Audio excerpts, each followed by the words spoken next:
qui est la porte qui permet l'accès au parc Caudin.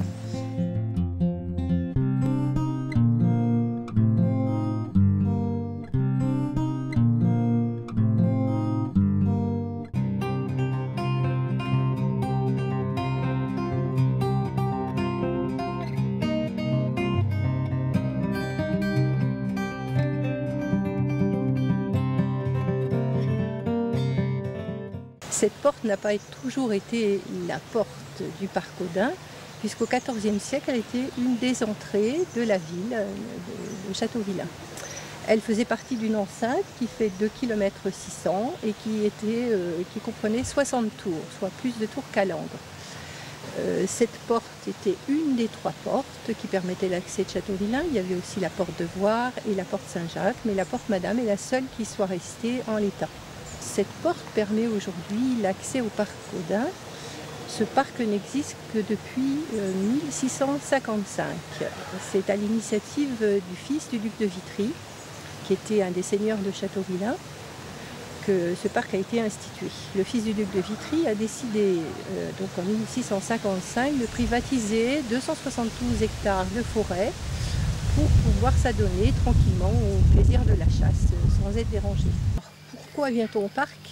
En général, on y vient pour voir les daims, puisque, comme son nom l'indique, c'est un parc aux daims. Donc ce parc de 272 hectares, il est aussi l'endroit où vivent à peu près 80 daims, en liberté. Bien sûr, c'est un parc entouré de murs, mais les daims, ils ne sont pas cantonnés dans un endroit spécifique.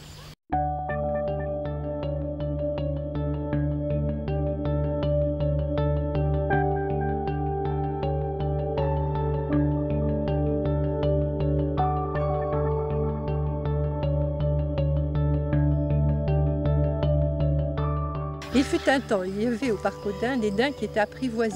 Donc quand on arrivait, bien sûr, ils venaient à nous. Ces daims, bien sûr, ils ont vieilli, ils n'existent plus. Donc il n'y a plus de daims apprivoisés, mais par contre, on peut voir les daims. Mais pour ça, il faut s'armer de patience. Parce qu'il faut savoir que les daims ont une ouïe très développée.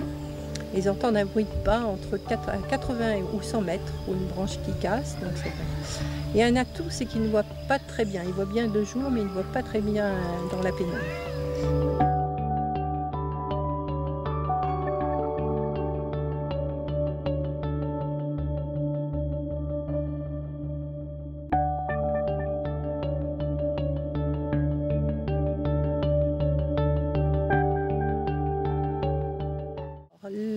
Le parc aux daims appartient en partie au Conseil général et à la commune de Châteauvillain. Le Conseil général a acheté une partie du parc en vue de développer un grand projet de parc animalier avec des thématiques autour d'animaux qui viennent d'Europe. Bon, avec aussi bien sûr une partie hôtellerie, restauration, accueil, hébergement qui serait laissée à la charge de professionnels de l'hébergement. Le projet tarde un peu à voir le jour, tout simplement parce que le Conseil général qui veut bien porter le projet ne le fera pas seul. Il n'est pas professionnel en la matière et tant qu'il n'y aura pas un investisseur privé qui se manifestera et qui voudra prendre les choses en main, bien sûr ce projet ne verra pas le jour.